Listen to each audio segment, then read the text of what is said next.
Friends, thanks for the organizers for giving me this opportunity to give a small introductory speech and show my slides. I'm associated with this institution almost from the beginning.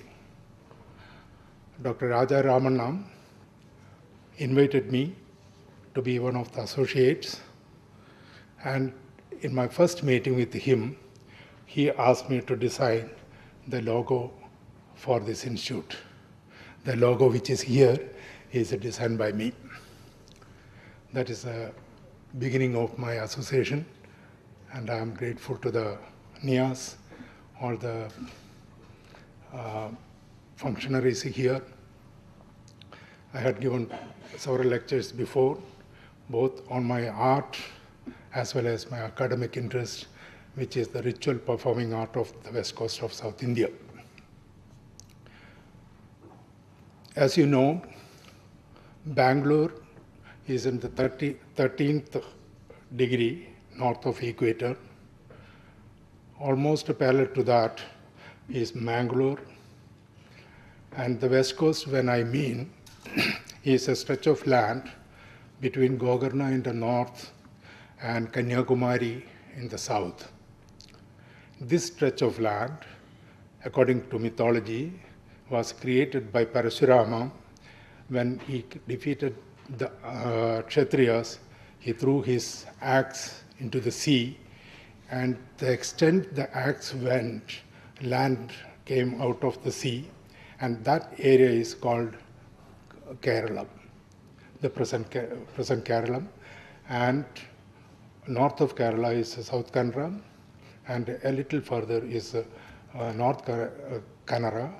So Gokarna to Kanyakumari is a stretch of land where there is still exists unique cultural heritage.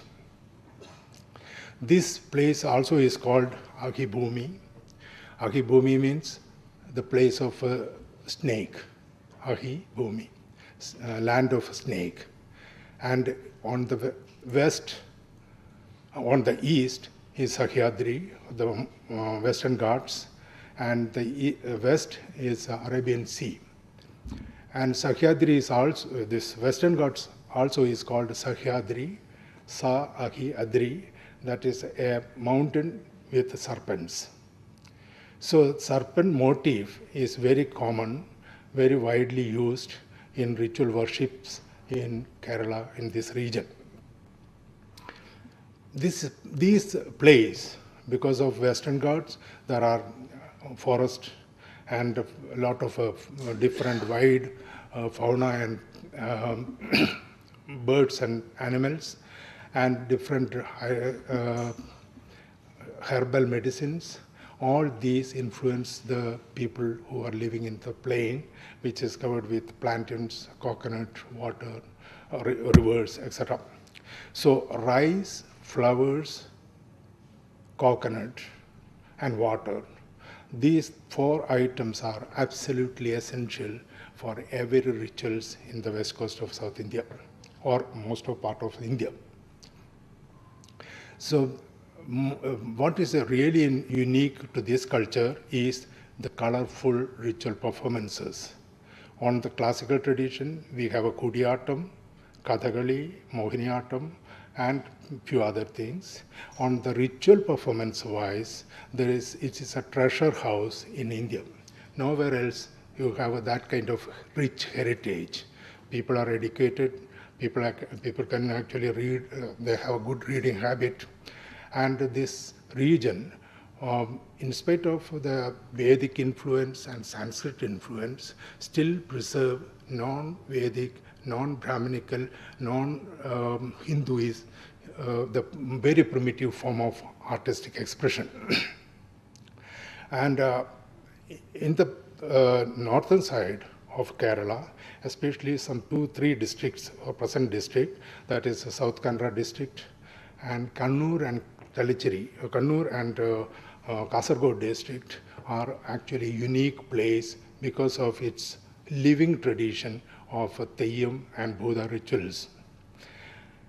Since I have a limited time, I'm actually going to show you a lot of slides, but this is the background in which a lot of these things are still existing. And the classical tradition, Kudiyatam is there, which the Nambiar Guth is actually part of Kudiyatam. That is, Kudiyatam is the ancient presentation, drama presentation in Sanskrit, which is still survive in the style only in India, only in Kerala, and that no other place it is practiced. Nambiar Guth is feminine part of the Kudiyatam. The Kudiyatam is the only classical dance where in the past female role is played by female. In all other classical dances and classical performances, a female role is played by male. So there are some unique characteristics, and the greatest contribution of Kerala to music world is their percussion instruments. Chanda, that is a vertical drum, which is used in almost every performances except Kudiyatam, and that is called Asura-Vadyam. Maybe it is so violent, so vigorous, it is still one of the finest music instrumental which you can actually control. So now while showing the slides, so I have a lot of things to say with reference to the slides, so I will explain further, and please we start.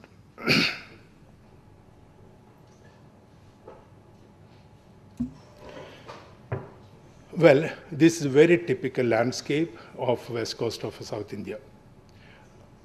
We have a paddy field, we have a forest-like landscape, we have a land which is cultivable, and the field which is actually about to be cultivated, or rice plant will be transplanted in the field, and they are doing some ritual functions there. Next, please. Well, from here onwards, I will actually show the ritual performances. And Kerala is unique in various aspects. There are temples and mosques separated by a compound wall, but never had any conflict between Hindus and Muslims in this place or in this neighborhood. On the occasion of the annual festival of this Theyyam ritual at the shrine, Muslims bring jaggery, sugar, and fruits and give offering to this temple. They come up to the steps and keep it there. On the same way, these people of the village, the Hindus, take the offerings of fruits and vegetables and give to the Muslims on the occasion of their special festivals. And on the occasion of the Theyyam rituals, the Muslims come and collect their prasadam from the Theyyam directly and without any restriction whatsoever. It is the present day politicians who made all these differences and tried to instigate differences or enmity between two ethnic group or religious group, but it has not worked properly, to their advantage till now. So the harmonious relationship still exists, and it is a near pioneer in northern Kerala, west coast. Next. This is the front side of the shrine, and the gabled roof. There are carvings of ritual dances, and on the backdrop is the painted motif of a textile called Viralipattu, which normal in the present day it is double-cloth weaving. And that pattern is painted here, but in the olden time, that was a cloth was actually decorated there. Next, please. No, please. What happened?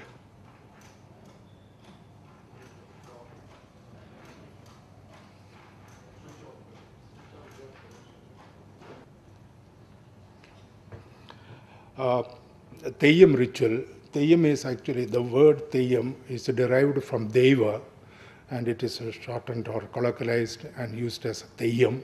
Theyyam is actually ritual performances where the performer invokes the blessings of God, Mata, Pita, Guru, Devam, mother, father, teacher, God, in that order, invoke the blessings of these four, and get possessed by the spirit, then go into a trance-like state, and dance to the vigorous drumming.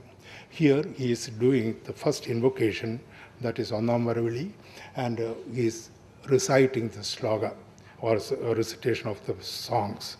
Normally, it takes about 3 to 5 hours to sing the legend of the Theyyam. Here he is using the first stage of the performance. Next. Many occasions, the Theyyam performances, the character are actually heroes who were killed in the battlefield and whose spirit is deified and worshipped in the, as a Theyyam. So the performer has to have very good proficiency in Kalaripayattu, the martial art of Kerala.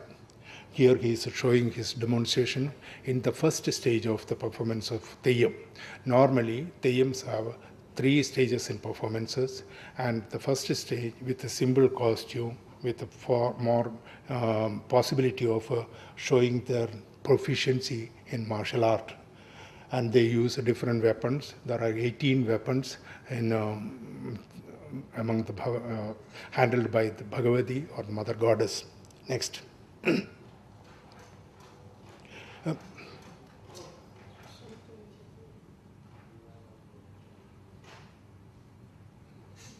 In the modern technology, we present everything in PowerPoint. I'm still using the slides. Here, the character, one of the characters of hero, he is using a special weapon which is called urumi. It is a blade-like thing or spring-like thing, normally worn around the waist, and it's almost 6 to 7 feet length. And he is swinging here to show his proficiency or demonstrate his proficiency in using the weapon. Next.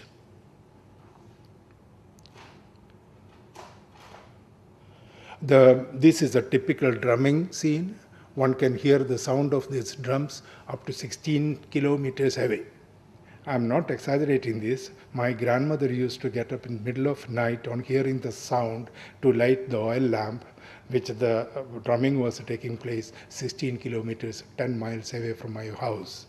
So one can hear there are only about 5 drums, but sometimes there will be about 20 drums. This is the drum called Chande, which is called Asuravadya, but you can imagine the sound which is the music instrument create. Next. Yeah, can you focus, please? This is again the typical way they are preparing the costume by the performers. They gather at this place about 3 to 4 hours before starting the performance, and the people are actually doing the costume and made of tender coconut leaf and some cloth stitched and tailored. And earlier they were using the sheath of areca flowers cover, but now they use cardboard for making the center decorations. It takes about 3 to 4 hours to do the costumes, and which the community, which are the performers, would do this right in front of the performers, visitors. Next. Here, a father and son. Father's face is being painted by the son, who incidentally was my schoolmate in the elementary school. And it takes about 3 to 4 hours to do the facial makeup. They use vegetable colors and oil, coconut oil, as a medium for painting the face. Each character has a special facial makeup, and the performer has to go through vrata or penance for 1 to 41 days, depending upon the seriousness of the performer. And the man who is doing the makeup also go through vrata for at least 1 day prior to the performance day. Next. This is a close-up of the facial makeup, and he was 78, he is no more now. He was 78 when I took the photograph nearly 20 years ago. And I know him from my childhood. I mean, he's from my village, and he is both a Theyyam performer as also an occult practitioner, sorcery and occult practitioner, and also village herbal medical practitioner. Highly respected by the society, and in his field he is a scholar. Next. What is this character? He's a Vishnumurti, this is Rekta Chamundi. This is Panjuruli, the same person with another makeup. And this is Panjuruli. Panjuruli is an aspect of Varahi. Varahi is one of Saptamatrigas.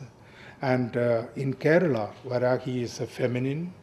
But in South Kannada, Varaha is Panjuruli is a masculine.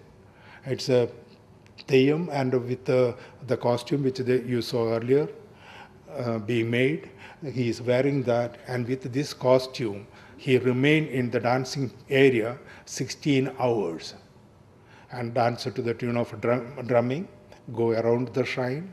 Unlike the stage performance, here the performer goes around the shrine, on the courtyard and in the field, and the spectators, visitors go along with him in all the places.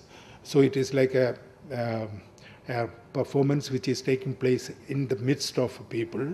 And the beauty of, or the seriousness of this performance is that this performer is combine all aspects of art. They are makeup men, they are painters, they are craftsmen, they are choreographers, they are singers, they are actors, and in addition to all this, they are believed to have some supernatural power because they go through a strenuous practice of remaining with the costume for 16 hours, and they get into a trance. They bless the villagers. Villagers, when they go and ask their blessings, they solve their problems. In all these aspects, they are actually a medium between the divinity and the people. Next. Well, this is a mask. There are several Theyyams which has mask. The wearing a mask or painting or having a face painted on the face, painting on the face are a point of departure from being from a particular person to another being.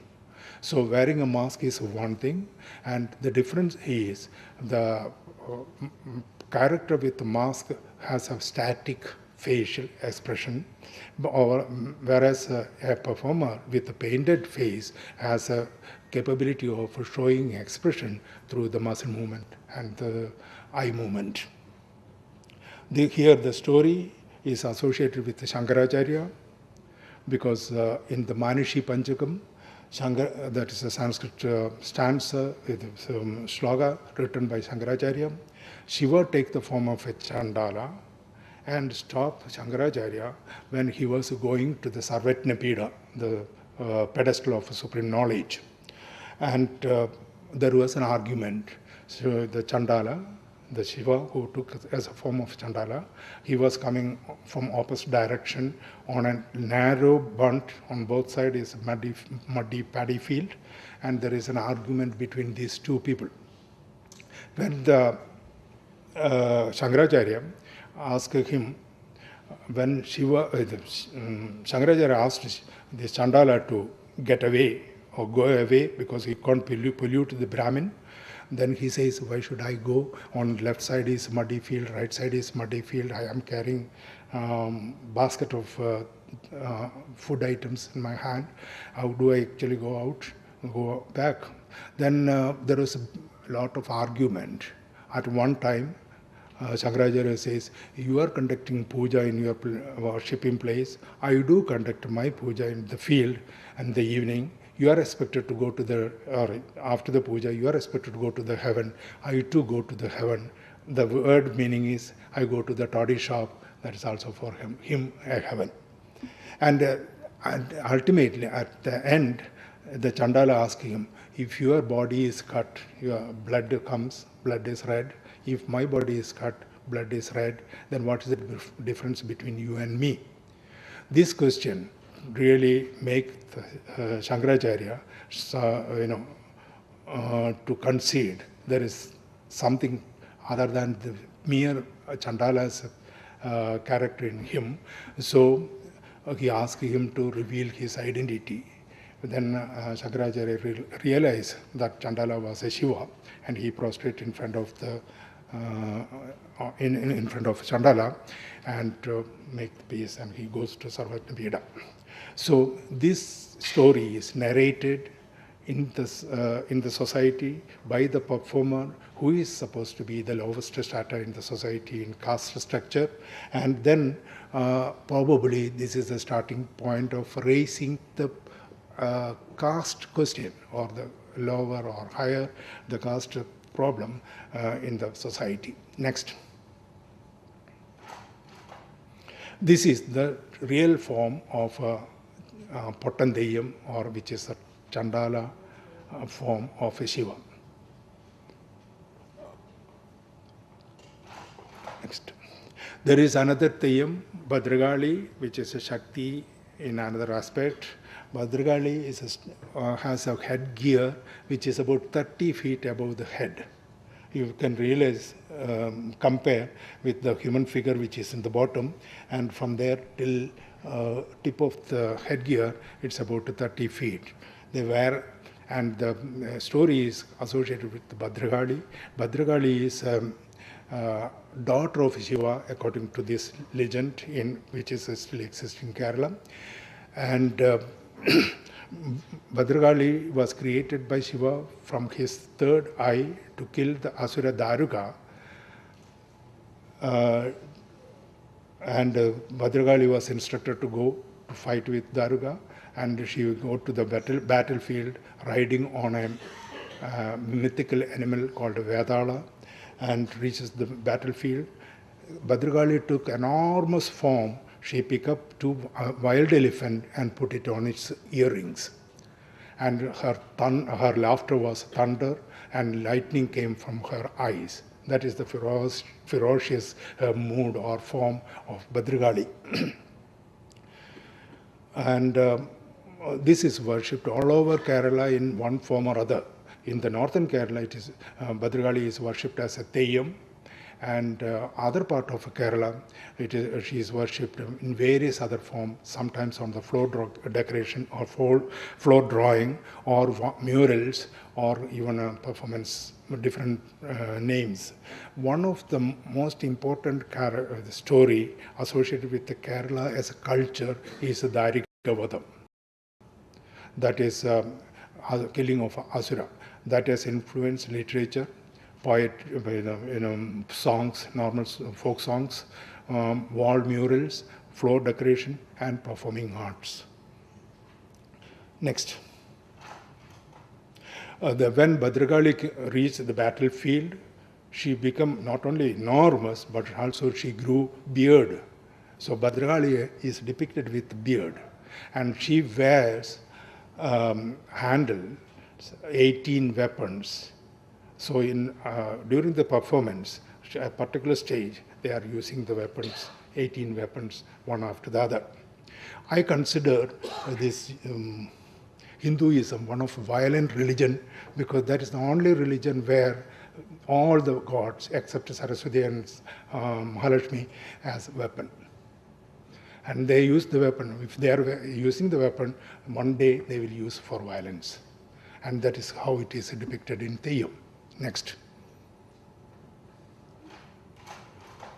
This is a Theyyam, which is a patron deity of sorcerers and black magicians. People who practice sorcery and black magic worship the Theyyam to get more power. And people who are afraid of the black magic and sorcery worship this not to get bad effect from this deity or Theyyam. Next. This is again when Bhadragali went to the battlefield to kill the Asura Daruka. After Daruka was killed, Daruka's wife Manodari became sad and depressed. She went to Shiva and prayed to Shiva to get some boon so that she can actually use the boon against Bhadragali. And Shiva was in his Yoga Nidra, and he woke up sweating profusely, and Shiva wiped out the sweat and gave it to Manodari, and Manodari took the sweat and went to Bhadragali and sprinkled on her face. So Bhadragali started suffering from smallpox. In order to cure smallpox of Bhadragali, Shiva created a Rakshasa called a Gandakarna.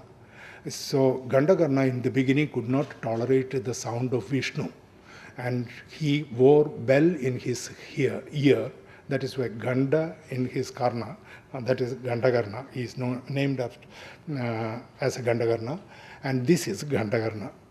And he has 16 flames around his waist, and he has a 18 feet high headgear. And this is where he is also worshipped. Manodari is worshipped as a goddess of smallpox, to prevent smallpox. So Bhadragali is worshipped, Gandakarna is worshipped, and Manodari is worshipped. This is Gandakarna. Next, you can see a full form of this is how Gandakarna's full headgear.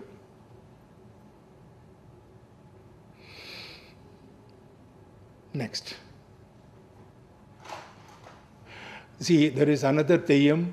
There are Theyyams are in different forms. It's the most ancient form of a Theyyam, most probably, according to me, is connected with hunting. And the second stage, there is ancestor worship, then animal worship. Animal, which is, there are wild animals like wild boar, tiger, then wild buffalo, elephant, and snake. All these 4 forms of animals are worshipped, and deified and worshipped. And there is a snake worshipping, and the Theyyam is actually running through the flame of fire, and it's a rare Theyyam. It is still performed. You can see next slide how he is coming out of it, and nothing happens to him. Next. See, there is one shrine which functions throughout a year, but at least 300 days of a year there are Theyyams, which is near Kannur, and here Muttappan Theyyam at Parasnikadavu, and offering to this deity is meat, fish, and alcohol. And people who go there collect these items as a prasadam from that place. Toddy is extensively, literally you can say toddy is flowing there. And meat and fish is offered to the deity. This is Muttappan Theyyam, one of a financially very affluent shrine in Kerala, probably next to Guruvayur temple. This shrine, or Guruvayur and Sabarimala, this shrine get more money or income for their upkeeping, and the family owned. It's a private owned, family owned shrine. There is one Theyyam which is a deified Muslim character. This is the Theyyam. It's called a Bapuran. You can see the facial features. There is no moustache, there is a beard, and it is worshipped by the Hindus, and without any discrimination of the religious feelings. Next. Some of the Theyyams, some of the rare ritual performances are so weird for there's a city-based people, but here this man is actually ripping, bite a chicken, break the head, rip the chicken's body, and they start eating right now in front of you the raw flesh. Next. Not only chicken, but also the goat is sacrificed sometimes for the ritual performances. And the performer take the goat and drink the blood from the cut area. Next. Some ritual performances are performed by the lowest of a lower caste structure, Pulayas, and this is a performance by the Pulaya community. Next. This is again a woman who is going to be exorcised for related to the occult practice, and here she is standing still now, but in few minutes later she would go into a trance-like state. Next.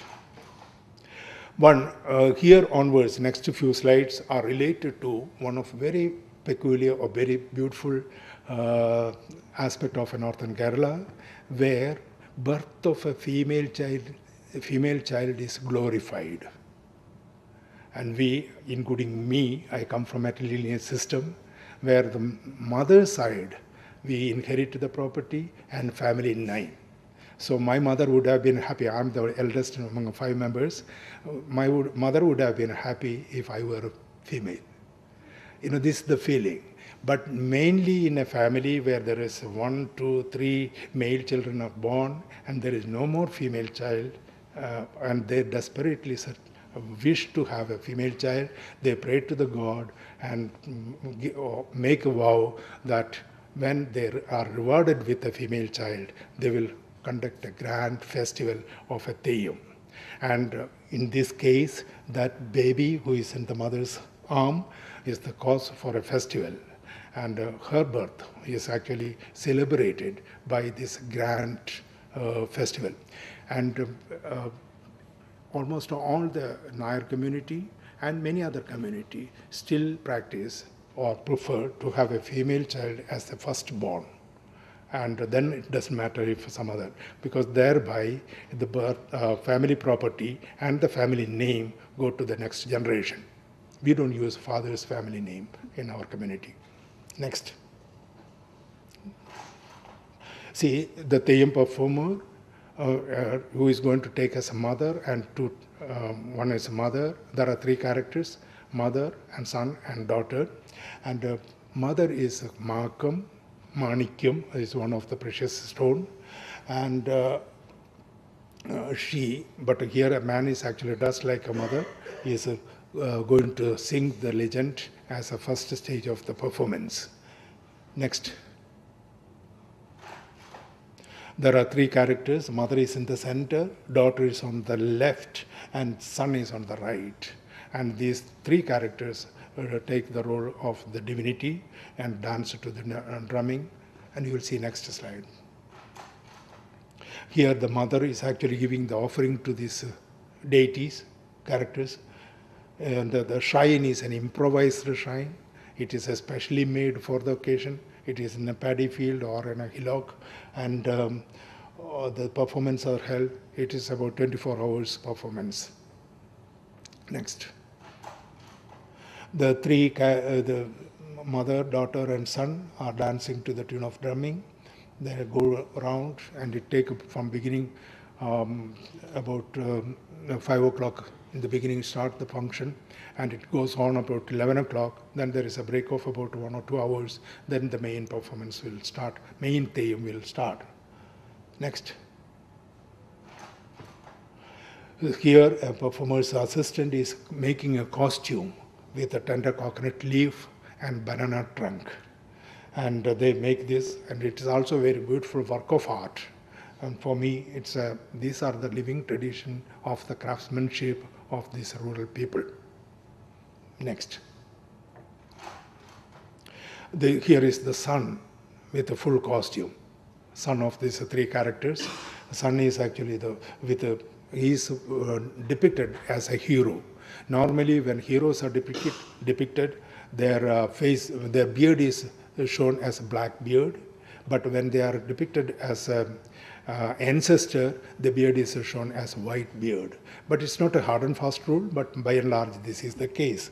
Here there is a altar is built in front of it. There is a chicken sacrifice, which is common. By law it is forbidden now, but in villages it is still take place. Now, next. This is the full form of mother and daughter. The one which is on the right is the mother with 6 flames attached to the waist level, and the daughter has 4 flames attached to the waist level. And the costumes and the decorations all these take several hours to prepare, and the performance lasts from about 4 o'clock in the morning till about 11 o'clock or near midday. And hundreds and thousands of people come together around to visit this Theyyam festival. Next. This is another form of the same Theyyam. Next. There is a chicken sacrifice on a part of this. It is quite common, and you can see this in next few slides. I'll go very quickly. And probably in the ancient time, we had an human sacrifice in the region. So he was saying, in the olden time, we used to sacrifice a human being. We couldn't get a human being, so we sacrificed an elephant. When we couldn't get an elephant, we sacrificed a buffalo. When we couldn't sacrifice a buffalo, we couldn't get a buffalo, we sacrificed a goat. And we couldn't get a goat today, let me sacrifice the chicken. That's how it is going to. Next. Next. Next. Next. Next. Yeah, he is actually splashing this water to the Gandagarna, who is there without headgear and flame. Next. At the climax of these, next slide.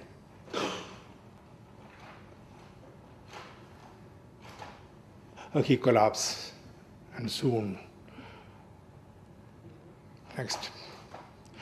See, there is another very rare ritual where two communities, incidentally belonging to Nambiar families, and two batches of people, they go through Vrata, and there is a ritual fighting scene. Come, next. See, this is a scene. They're fighting. They go each, really slap. They cannot slap on the head, not below the waist, but slap really till one batch of 7 or 8 people in each group, one batch falls down. Next. Next. Next. The different age group, irrespective of age, I would say between about 25 to even 70 people participate in this, and the real fight takes place in 3 times, 3 occasions, or 3 stages. Next. This is a Tera, that is in Trichy district, and these are actually the source of inspiration for influence for Kathakali. Because the curtain, and it is not Kathakali, it is a Mudiyettu, and the Mudiyettu is actually on the character is on the rear side of the curtain. Next. This is a Yaksha, again performed by one of the lowest strata of society called Pulaya. Next. I have to go rather far.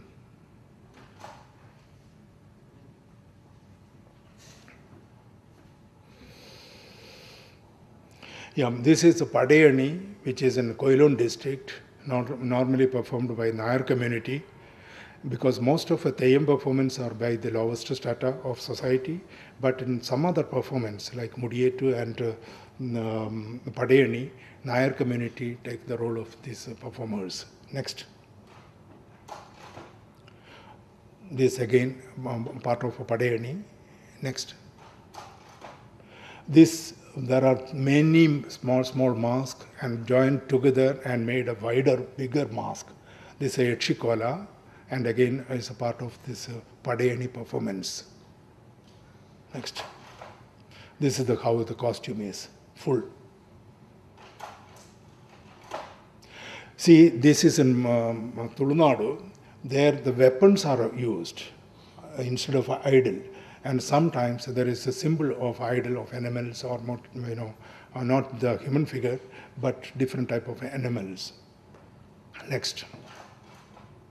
Here is a gold mask. The man is carrying the mask. He is already in trance. And you'll see next slide. Here it is this mask, this particular mask, is 4.5 kilos of gold. This is decorated with this.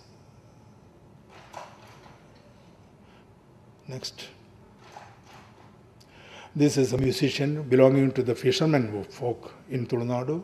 They sing beautiful songs related to this legend of the characters associated with Theyyam, associated with Buddha.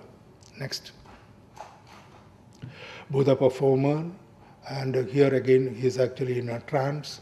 They are Babbiriya, a Buddha associated with the fishermen community in Buddhasthana of Tulunadu. So Buddha performers, he's not in trance, he's actually showing the light to the performers. Next.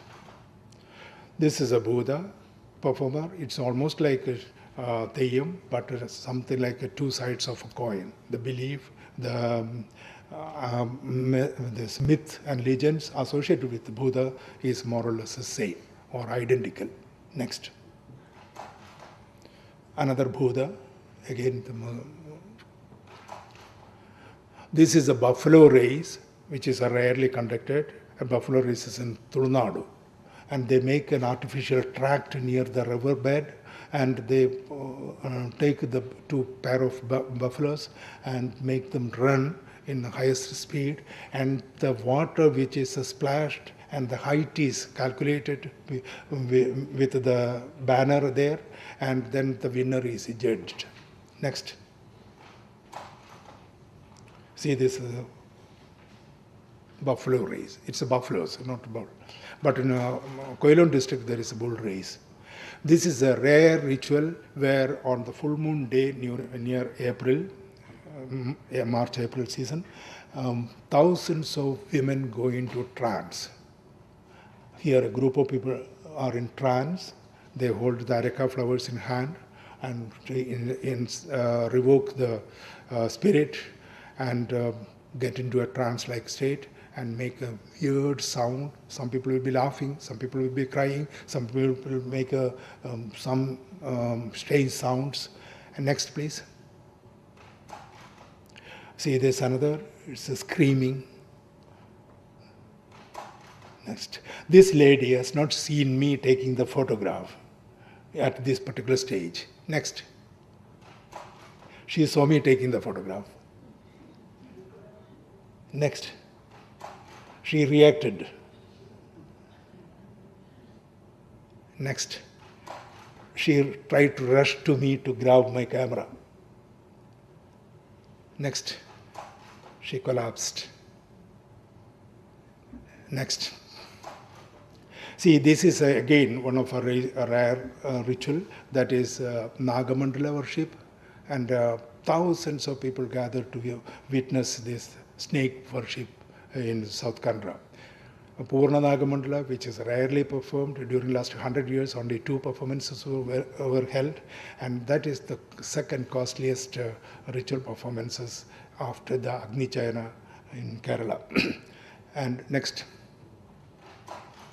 See, they make this drawing with the powder color, and several people jointly make this drawing and decorate all the border with the flowers and rice and coconut and fruits. And then there is a dance around the shrine or around this drawing, and this is Nagamandala in South Kannada. Next. This is a close-up of the design of this Nagamandala.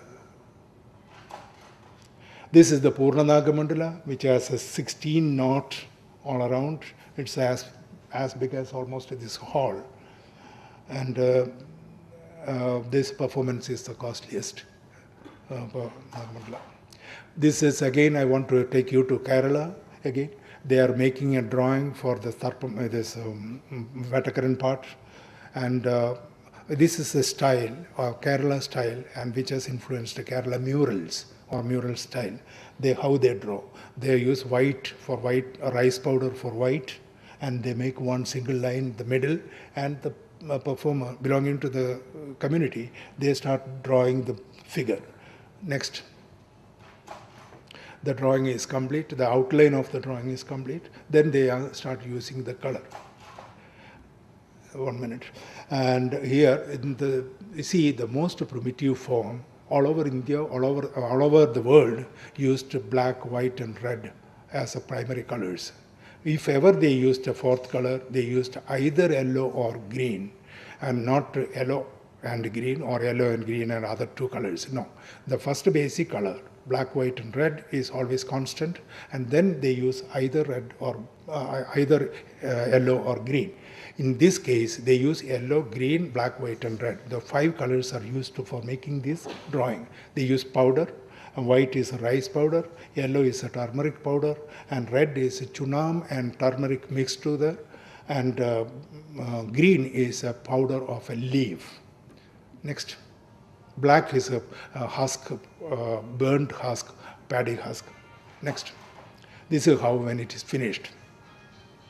Even the filigree of this close-up of this is actually drawn with powder color. And after this drawing is done, it is a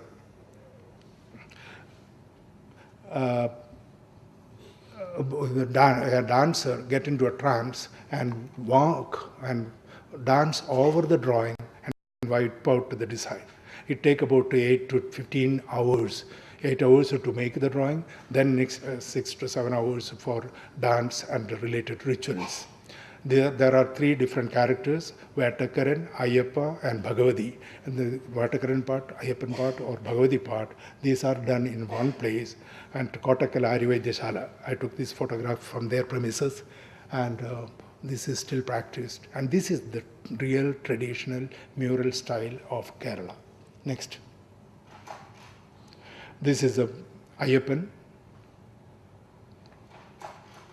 This is a detail of the ornaments, all made of powder color. Next. This is Bhagavati. Bhagavati is a sari. It is how the design is made. It is a patola motif. That is a Virali Pat motif. This is Bhadragali. Again, it is drawn on the floor. The ceiling is so low, it is less than 8 feet. So I couldn't get a photograph from a higher level.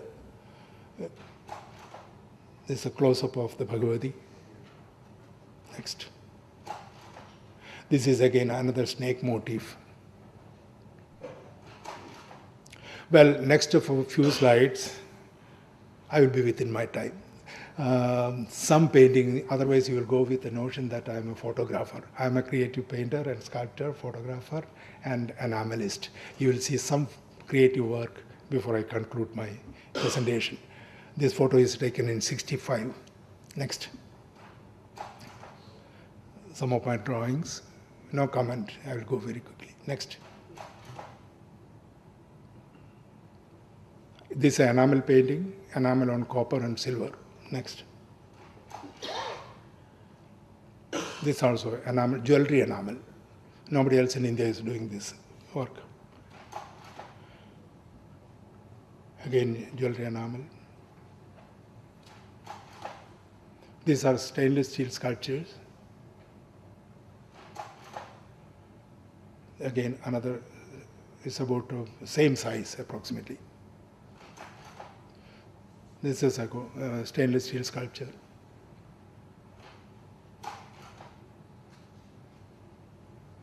Another sculpture. 1 minute. Just in Kerala, there are Bhagavati temples. Most of Mother Goddess temple, most of Mother Bhagavati temples, there are no idols in the sanctum sanctorum. Instead of idol, there is a metal mirror with a prabhavali, and it is expected the devotees go there, see the reflection in the metal mirror, and meditate upon the reflection to see God within. That is equivalent to Aham Brahmasmi. That is the source of inspiration for doing a series of sculptures on metal mirror image for Bhagavati. This is one of them. Next. This is my studio. This is one of my main sculptures, or one of it was commissioned by Texas Instrument to depict DSP, digital signal processing. It's about 8.5 feet high. It is in Indian Institute of Science here. And this is designed in computer.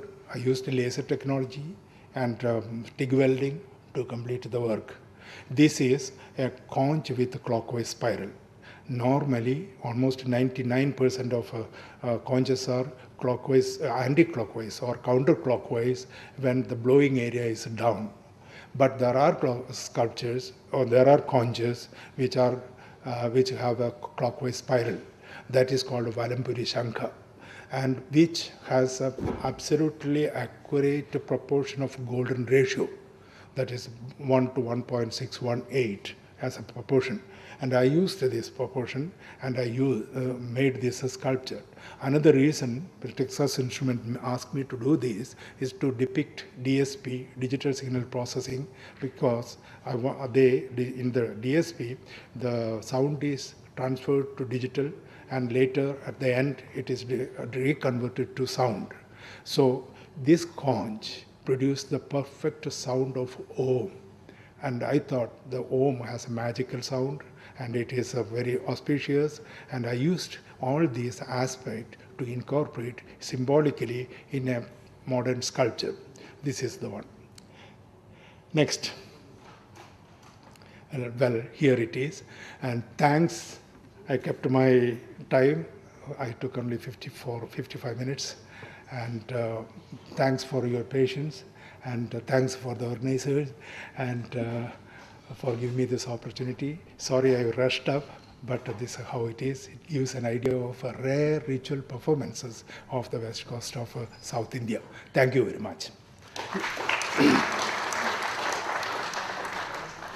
never enough once you start listening to Sri Balan Nambiar and watch his slides. Perhaps this is the fourth or fifth time I'm watching his slides, and every time I watch with so much awe, so much symbolic meaning, and so much to understand from these visual representations. I wish we had few more hours to listen to him, because it's never enough. Thanks so much, Sri Balan Nambiar, for coming here, because I know that he has very busy schedules. And I also would like to tell you a little brief at this point that, in fact, he was the person who was responsible for NIAS to take this bird as our logo. He is the person who worked behind it with Dr. Ramana. Thanks so much, Mr. Balan Nambiar, for coming here this evening and sharing your work and ideas with all of us. Let me give you a NIAS memento on behalf of all the course participants and on behalf of NIAS faculty to you for your presence this evening.